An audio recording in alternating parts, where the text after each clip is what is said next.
Hello everyone. We, as Group 10, are going to present Biometric voting system. The content of this presentation will be as the following. I start by giving an introduction and overview of biometric voting systems. Our group members continue with the underlying idea, positive and negative points, and finally highlighting the future trends. Voting is one of the most important activities in any country where citizens use their voting right for choosing their preferred candidate. In the traditional election process, citizens first provide their biographical data such as name and date of birth, as well as their national ID card as their identifiers. And after being verified, they put ballots in the distributed sealed boxes.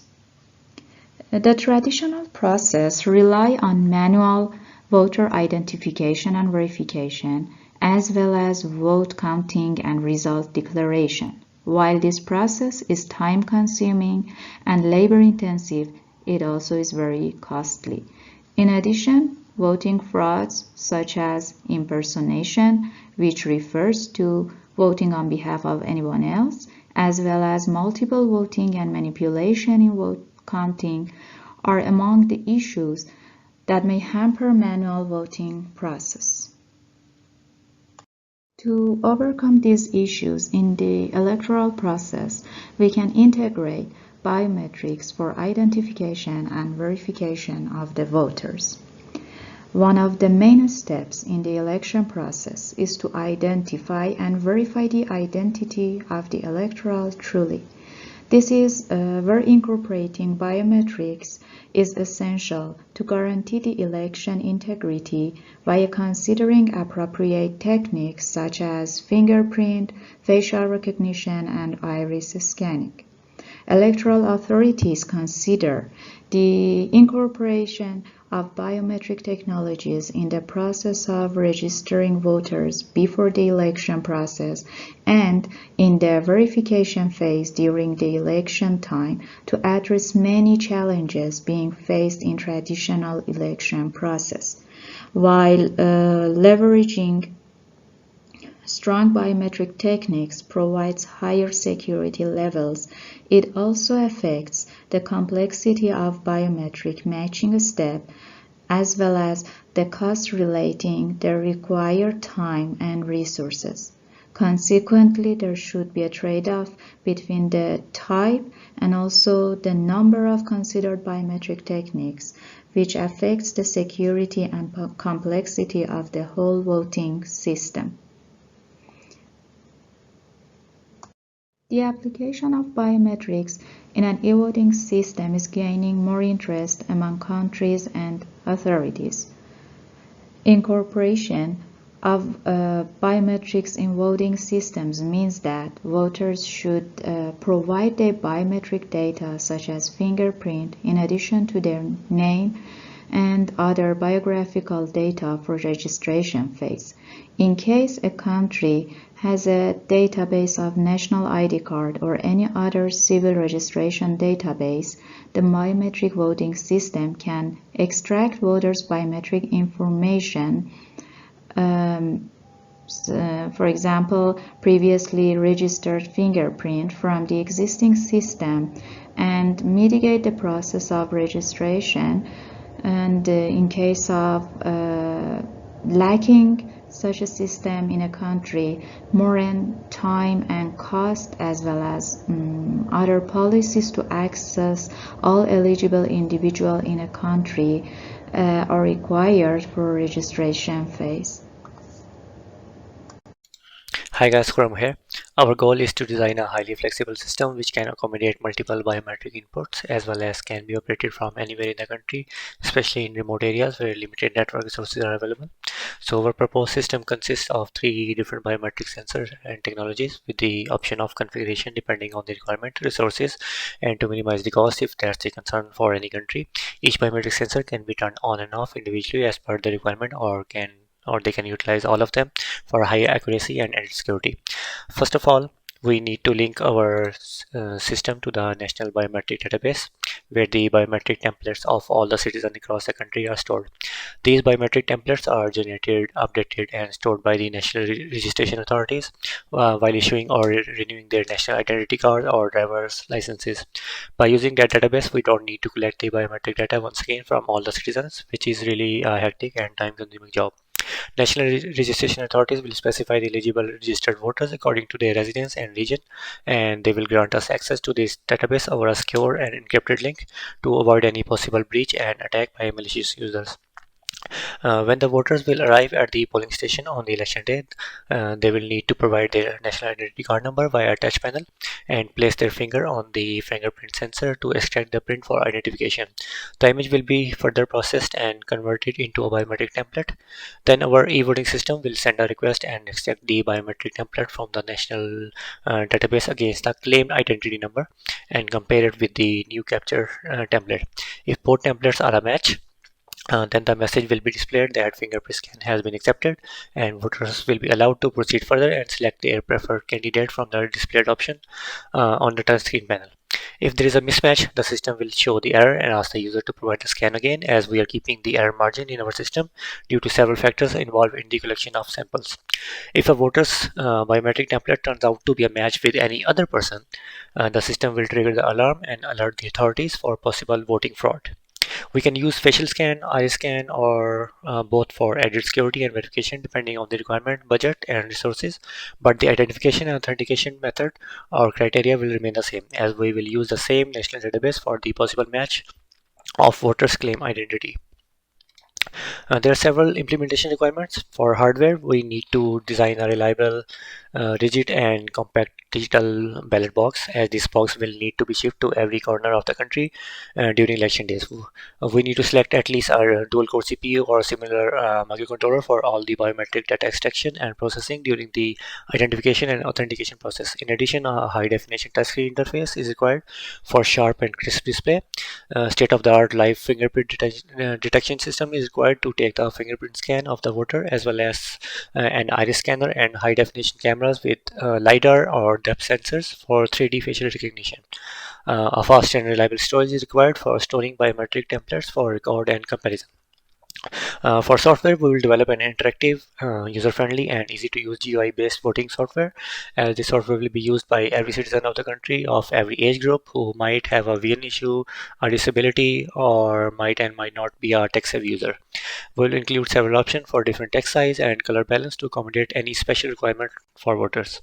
We'll also include auditing, logging, debugging tools for on-site or remote basic troubleshooting, as well as for reliability, integrity, and authenticity checks. For connectivity, we will use a highly secure and dedicated VPN network with our system to connect the National Citizen Database and servers for the integrity of data being sent and received during the election process. In addition, we will use an Ethernet or Wi-Fi adapter for a fast and reliable connection, and we will add a GSM or GPS module in our system in order to use the system from a remote location or region of any country where there is no broadband coverage available.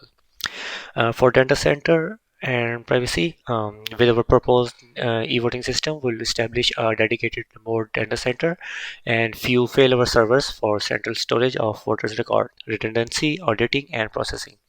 All of our proposed e-voting system or digital ballot boxes will remain online and connected with the data center throughout the whole electoral process. However, due to local voter rights and concern of voters' privacy, we will not send the biometric raw data or templates to remote servers, and all the matching and processing will be done on site on the voting system itself. Only the log files and valid vote count will be sent to the remote data center for any monitoring, auditing, and security requirement. Now, Kajivan will discuss about the security aspects of our system.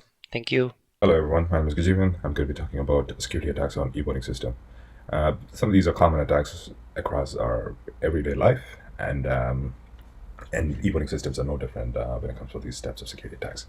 Man-in-the-middle attacks, where a person can be in the middle to either provide false authentication, or it could be changing the vote, or just simply stealing your biometric identity and your name and things like that. Denial of service attack, this can be again targeted against the data center, or it could be targeted against the single polling station to interrupt the elections process. Phishing, we might not associate phishing with e-voting system.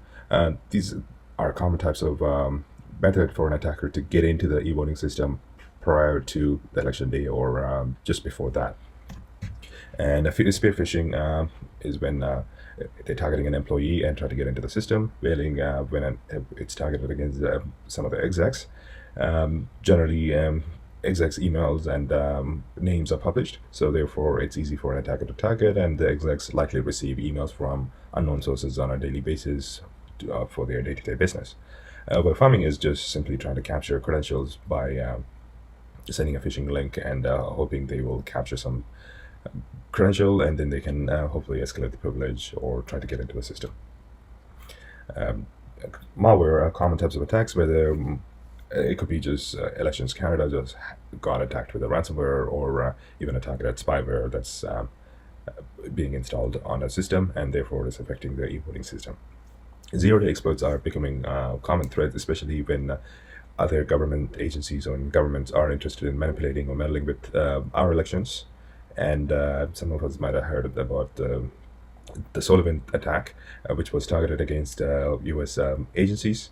And basically they got in through attacking SolarWinds, and the SolarWinds packaging system got infected, and therefore they published the malware or the exploit into every agency that used SolarWinds. Supply chain attacks are becoming very common because your vendors might not have the same resources and the skills to patch and prevent cyber attacks, and they are essentially the low-hanging fruit for them to get hold of, and likely they already have an established site-to-site VPN or some form of remote access into your system.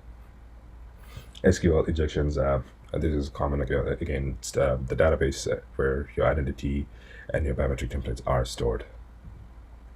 And we're going to talk about it a little bit. Countermeasures against some of the security attacks we talked about. Man-in-the-middle attack, SSL encryption. It's a no-brainer. Like, everything that we are sending out, data in transmit and data in storage must be encrypted using site-to-site VPN between polling locations and the data centers where they are stored. And secure privilege access management is similar to using CyberArk or Beyond Trust, where you're logging into a web portal with your multi-factor authentication and your identity is verified, and they are logged and video recorded on every time that you use a privileged account to access a certain system. Denial of service attack countermeasures can be like just simply using multiple cloud service providers, so therefore you have a high availability and load balancing is available, and using services like Cloudflare, and they have threat intelligence against denial of service attacks, and also they have the large capacity to load balance and not be overwhelmed by the attackers. And also it can be using multiple ISPs at the voting location, just because if one ISP is overwhelmed by the denial of service attack, they might go down, and using multiple providers would avoid that. Phishing is user awareness training and filtering some email against the common phishing threats, and hardening the system, and secure privilege access management. Countermeasures against malware, hardening the system, behavior-based antivirus, and use of XDR. Zero-day exploits, again, behavior-based antivirus can help harden system, as well as monitoring for threats and your security operations center. Supply chain attack, secure privilege access management, as we mentioned before. Zero trust architecture, where everything needs to be authenticated and nothing is trusted until they authenticate and validate their identity. And minimize access to sensitive data for all your vendors. Likely they don't need access to some of these sensitive data, and in order for them to get in, they had to go through multiple different authentication process. And finally, monitor the vendor network for vulnerabilities and remediate them or help them remediate them. SQL injections, minimize access to sensitive data. It could be just simply by creating site-to-site VPN, and only the trusted systems are able to access these databases. Again, input validation, use of web application firewall, and limiting access to these databases. We can talk about some common attacks on biometric systems. Spoofing, where we can use liveness detection to detect if it's an actual finger, or it could be just somebody just stuck something onto their finger to match somebody else's identity. brute force attacks. Again, these are not likely scenario, but however it can be done. Like make sure like election Canada staff is monitoring what you're doing when you're authenticating, things like that, and also account lockout and eavesdropping attack. Transmit over a secure channel, whether it could be from the biometric reader to the matchmaker, or it could be just any transmission, or everything should be encrypted. A match score manipulation attack, again, the similar countermeasure, transmit over a secure channel, and also using mutual authentication between matcher and decision component, like whether it can be used some certificate to authenticate each other.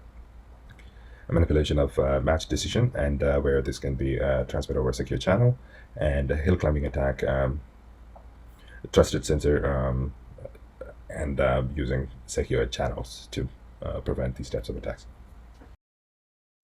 Here we would like to talk about the positive and negatives of biometric e-voting systems. E-voting can enhance the election process, brings more transparency and efficiency. The use of iris in election can enhance the security and speed up the election process. Iris is very accurate. Electrical votes can be counted in real time. It's accurate. It allows early election results to be produced. It's free from counting errors. The introduction of biometrics and the voting process can immensely enhance the security and transparency of the election process. It ensures the process is secure, correct, consistent, coherent, and robust. It also reduces fraud and delays. One of the main steps in the voting process is authentication and verification to verify the identity of the voters to guarantee election integrity. Biometrics in e-voting can preserve that integrity. Also, a less administrative burden on electoral officials. At the same time, it allows more control in auditing capacity. The negatives of using biometric system, adoption might take time. Capturing biometric of all citizens is not an easy task. Some eligible citizens might not be able to participate, like people with disability, or maybe fear of privacy, or several other reasons. Iris has a low adaptability and medium collectability. At the same time, the scanners could be costly. System glitches and technical issues during the election, they can prevent voters in affected voting sites not be able to cast their votes. In addition, issues such as compromised biometric threats of citizens, hacking of the voting system, and technical issues can lead to disputes over the election results. Future trends, although iris has a high universality, uniqueness, and permanence, and is more accurate recognition, it produces more accurate recognition results, the adoption is unfortunately low. It can be used in e-voting. It can prevent fraud since it has a very low false matching rate. It can be acquired from a distance. They have the liveness detection capability to prevent the spoofing. It's resistant to aging. It can be considered a desired option, especially during the global pandemic, given that it's touchless. Another prominent requirement in application of biometric voting system in election process is the establishment of standards and protocols. Because switching from the paper-based to biometric e-voting, there should be proper protocols and standards, as well as software requirements to preserve the election integrity. These are the references I have used for this paper. Thank you for your attention. If you have any questions.